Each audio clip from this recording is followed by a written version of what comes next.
Welcome to the Idea to Value podcast, where in every episode we highlight the latest insights into creativity and innovation from experts around the world. I'm your host, Nick Skillicorn. I care about the evidence behind what makes ideas happen, and I've already helped thousands of people just like you through my unique insights into recent scientific findings of how creativity works. I also show you how to turbocharge innovation programs so they finally deliver on the value and ideas you've been struggling to execute. Get your free training on how creativity can be improved by registering now at www.ideatovalue.com. Now let's get on with today's episode. Hello everyone and welcome to another special Idea to Value podcast interview. I'm very happy to have Brad Barbera with us today. Brad is an innovation strategist and the author of Keep Innovation Simple. Brad, it's wonderful having you here today. Thank you, Nick. It's great to be on. So for people who haven't seen you or the insights that you've put on social media, can you give us a brief background as to what you do and how you got there? Oh gosh, how I got there is kind of not exactly the straight path that I thought it would be when I started out. My very first job out of college was in the much coveted role of mayonnaise engineer for Kraft Foods, and at the time, fat-free was the thing because fat was the nutritional enemy. And trying to make something that is, mayonnaise is like 75% fat, and you try to make that fat-free. Was a bit of a challenge, but I was a co-inventor on my first patent for the process for making that stuff. And then I had the experience of seeing somebody actually pick it up off the grocery shelf and put it in a cart. And I was completely hooked on innovation from that point forward. Most of my career comes through the R&D side of things, where I've developed products everywhere from foods, obviously, and cosmetics and personal care items to ergonomic office products and candles and home decor items, just a whole variety of things. I also served as executive director of the Product Development and Management Association. There I got to work with some of the great thought leaders in innovation and product development. And then most recently, I've been on my own as a consultant, mostly focused on small and mid-size businesses and nonprofits as well, trying to help them innovate and systematize the process they use for innovation so that they can do it on a very consistent basis. I mean, you've mentioned so many world-famous companies there and different industries, and I think one of the things that I love when I speak with people like you who've got a very diverse background in innovation is that you and me probably have similar experiences seeing that different companies kind of need to approach innovation differently. Do you think that there's the perfect formula for innovation, or do you think that it does vary from company to company? You know, that's an interesting question, and I'm going to give an answer that may sound actually kind of contradictory. I think fundamentally the principles for innovation are the same whether you're developing a pharmaceutical product or a candle or a noisemaker or a rubber chicken. There are these fundamental underlying principles that are true, and I like to seek out the evidence of what those principles are. What is the research? What does the research show that says, okay, yeah, this really works? But then you're absolutely right. You have to take those fundamental principles and tailor it to the specific needs of an organization, an industry, a country where they're operating, whatever it might be. So you can't it's not just a carbon copy of what somebody else might be doing. It's got to be very personalized and it must be, what's the word I'm looking for? Customized for a particular organization. But the principles remain the same each way. So if you look at some of the most innovative companies that most people would think off the top of their head, the Googles, the Apples, the Toyotas, the Teslas, they're obviously very innovative and they've got their methods of doing their work. Is it not just good enough to learn from the best, see what they're doing and bring it into your company? I absolutely think you should learn from the best, but you shouldn't copy the best. And that's what I think is a huge mistake that a lot of people make, especially when they start throwing around terms like best practices. oftentimes best practices are, oh, well, I read this book called This is the Apple Way, or this is the Tesla way, or this is the Amazon way.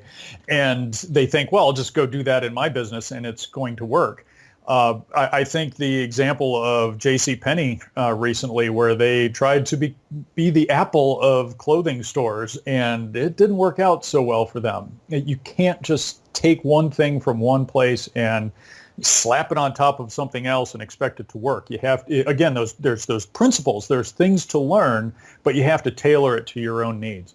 But why doesn't it work? Have you got any insights as to what might prevent something that's working really well in one company from having an equally good effect in another company? I think it's very much like everybody is an individual. We all have our own likes, dislikes, capabilities, backgrounds, experiences, that sort of thing. Each organization is made up of human beings, and the human beings at one organization may operate in a very different way than the human beings in another organization. Apple, I think, is a great example. I mean, you can look at the success of Apple, and I'm kind of Steve Jobs out, if you will. I mean, everybody loves to say, "Oh, well, Steve Jobs did this." I'm not Steve Jobs, and those people aren't Steve Jobs, and they're not in the tech industry, or you can't just say, "Well, that's the way Apple did it, so we're going to do it that way, and it's going to work." They just have different capabilities. They have different inputs. They have different customers. It's all that's where you have to customize and focus on what is right for you, and not necessarily what worked for somebody else. And how does this fit into what you talk about in your book, Keep Innovation Simple?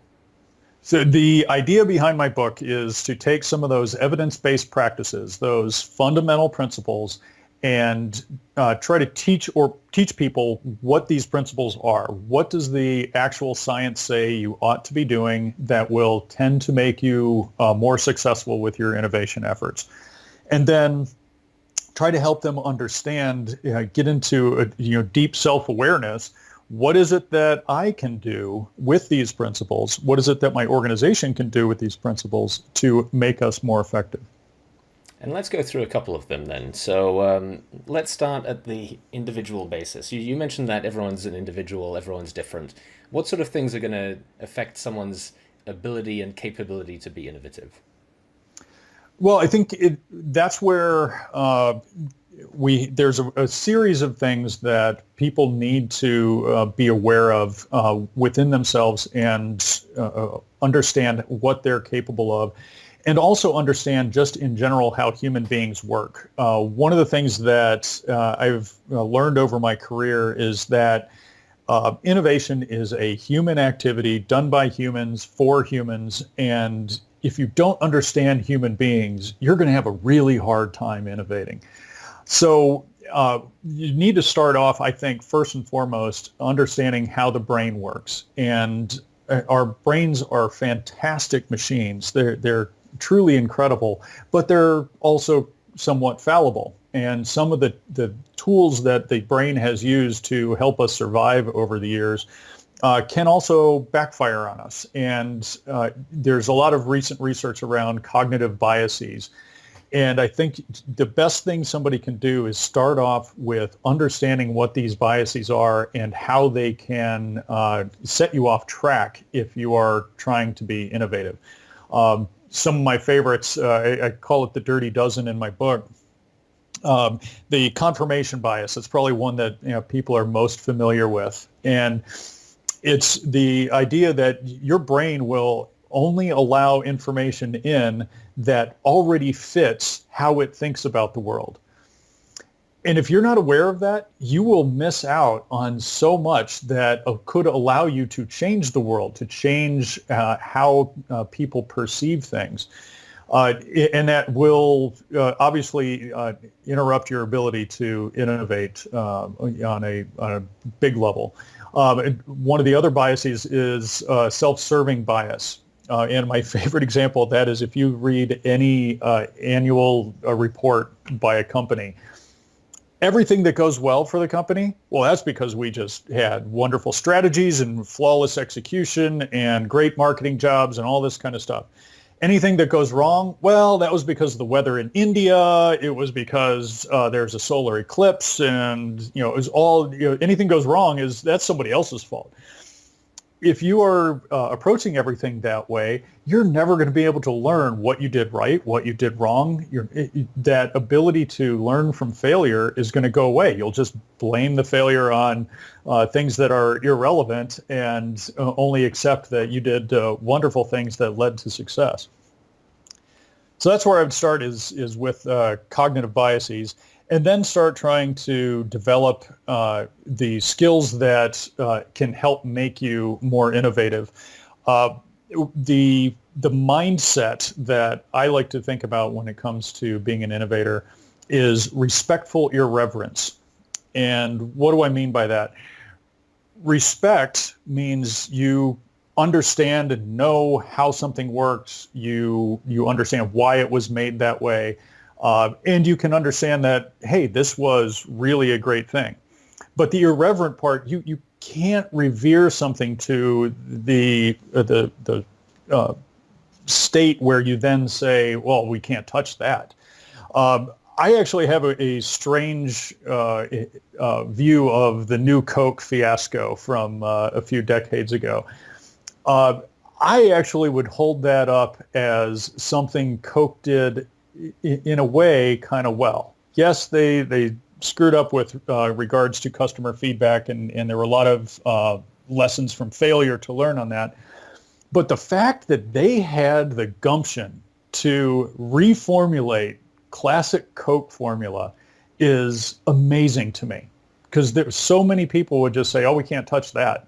And so they had that, certainly they had the respect for it, but they had the irreverence to say, you know what, we can change this, and maybe it will make us better. So I give them big kudos on that. I think that's a good example of, as you say, a company that had the gumption, the balls to try out something that was really risky. And that's where a lot of companies seem to fall down a bit.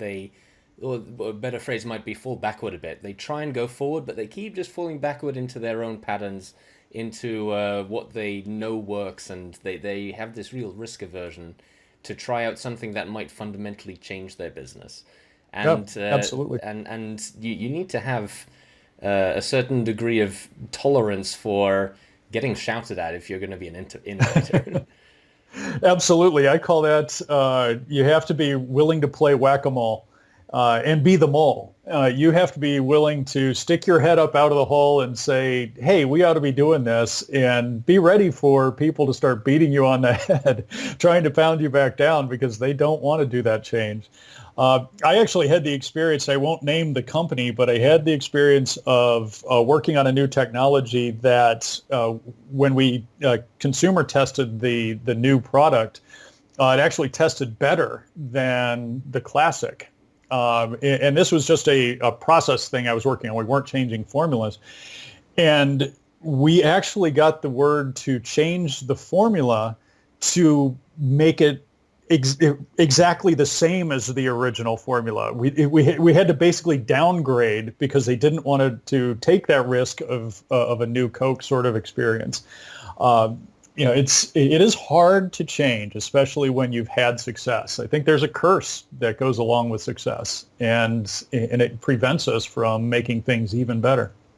Let's go back to the title of your book, which is Keep Innovation Simple. And it's this simple word that I'm quite interested in. What do you mean by that?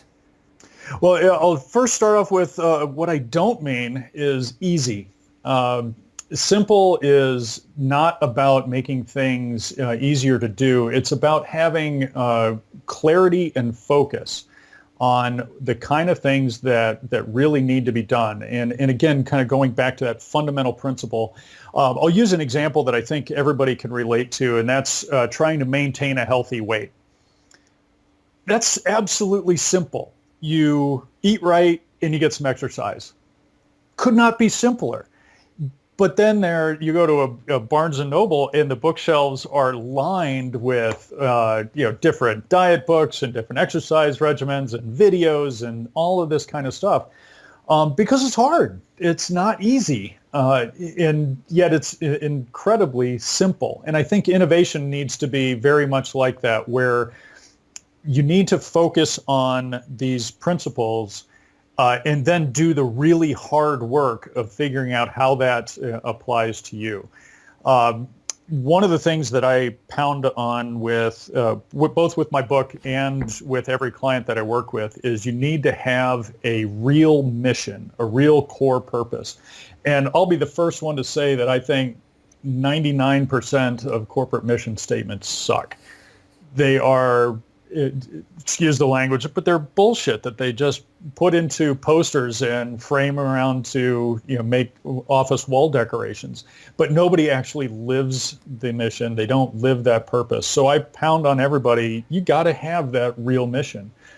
I mentioned earlier, I get to work with a lot of nonprofits, and one of the cliches in the nonprofit world is that nonprofits need to learn to run more like businesses. And I'd turn that on its head. I think businesses need to learn to run more like nonprofits, where they have a clear mission of what they are trying to achieve in the world. And it can't just be, oh, I want to have, high return on investment for shareholders. Nobody gets up in the morning and says, gosh, I want to give a high return on investment for a shareholder today. No, you want to do something great. You want to have meaning in your life. And that's where the mission comes in. And that's that simple part. Create a mission that motivates people, that people believe in, and focus relentlessly on achieving that. Really hard work, and can be really complicated, or really complex, I should say, because there is a difference between complex and complicated. But it's the kind of thing that keeps you focused on what you absolutely need to do to be successful. What do you mean by the difference between complex and complicated? And does it got anything to do with how you approach innovation as well? Absolutely. I kind of felt like I stuck my foot in my mouth there when I used the wrong word. The world is a really complex place. I don't think anybody would argue with that. And I saw a T-shirt that has kind of my innovation mantra on it. This was years and years ago, but it said, "Love chaos, hate confusion." And I think that should be every innovator's mantra. The chaos that is all around us, that is innovation opportunity everywhere you look. The confusion part of it, though, is what you really have to eliminate. And the best response to complexity is to have simple principles, simple guidelines that help address the particular problem you're going after. What we tend to do, though, because it happens to be easier in the short term, is make complicated solutions. So we see there's this complexity that there's 10 different problems that we're facing. So we're going to have 10 different solutions that we're going to paste onto each one of those problems and hope that they all somehow magically work together, rather than thinking of it in a very systematic, a very holistic way and saying, what is the one thing we need to do that's going to address all of these things? So unfortunately, we're coming up to the end of the interview. We could probably keep talking for hours and hours, but there's one last thing that I wanted to talk to you about. And your company it's called something like Pi Innovation, or a 3.14 innovation. What exactly are you talking about there? Thank you. I get that question a lot, and it actually has nothing to do with the number 3.14. There's a book called Serial Innovators that was written by some of my favorite academics, and a portion of it identified the mindset of innovators, and they called it a pie-shaped mind. And a lot of people have heard of a T-shaped mind, where you have on the top bar of the T, if you will, a lot of broad, shallow knowledge in a wide variety of areas, but then you have really deep knowledge in one area, and that forms the vertical post of the T. The letter pi, Greek letter pi, is kind of has that same crossbar, but it has two deep areas of knowledge. So you have that broad, shallow knowledge. You have very deep knowledge in some sort of technical areas, and I won't get into what the definition of technology really means. I have that argument a lot. But you have that deep knowledge in some technical area, but you also have deep business knowledge. You have awareness of how organizations work, what organizations need to survive and be successful. So that is a pie-shaped mind. And what that enables these serial innovators to do, that broad, shallow knowledge allows them to make connections in a wide variety of areas. They're fishing one day and they come up with an idea for, automobile tires. They make these bizarre connections that other people can't make. That technical knowledge allows them to think of ways to actually execute on the ideas that they get. And then that business knowledge allows them to understand how this can actually be made in a way that will get out into the hands of the people we're trying to serve with whatever the idea might be. So it's this pie-shaped mind is something that contributes to their ability to innovate on an ongoing basis. And so I named my company after all of that. Wonderful. Brad, it's been wonderful having you here today. If people want to find out more about you and get in touch, what can they do? The easiest thing to do is go to my website, which is very creatively named bradbarbera.com. So www.bradbarbera is BARBERA.com, and you can find all about the book, my services, and whatever else you'd like to see there. Brad, it's been wonderful having you here, and I look forward to speaking again with you soon. Thank you, Nick. It's been a joy, and I hope we can do this again. Today's episode was made possible by members of our premium Deep Creativity Training Program. For less than the price of half a candy bar per day, you too can get world-exclusive daily exercises which push your creativity past its comfort barrier to make you better able to generate ideas in all aspects of your life and work. Invest in yourself now by going to www.ideatovalue.com/deepcreativity and using coupon code PODCAST for 25% off your first order. And don't forget that if you found this episode interesting, to like and share it, and to leave us a review in your favorite podcast player. See you again in the next episode.